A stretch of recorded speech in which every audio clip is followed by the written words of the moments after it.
कधी पण नवीन गाड्या घेताना शक्यतो डीलरकडनं घ्या किंवा कस्टमरकडनं घ्या. गाड्या घेताना कधी पण एखाद्या मॅकॅनिकला म्हणा किंवा कोणाला तरी गाडी परचेस करून गाडी घेतली पाहिजे. ह्या कस्टमरने गाडी घेतल्यानंतर दुसऱ्या दिवशी गाडी गॅरेजला आणलेली, गाडीचं इंजिन पूर्णपणे खोललेलं आहे.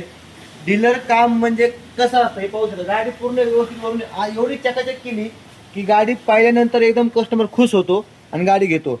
ह्या डीलरनी गाडी विकायच्या आधी हे पाहू शकता, क्लचची बेरिंग चेंज केली, पण क्लच प्लेट चेंज नाही केली. क्लच प्लेटची ही बेरिंग पाहू शकता, पूर्णपणे बेरिंग तुटलेली आहे आणि ह्या अशी कस्टमरला गाडी दिलेली आहे.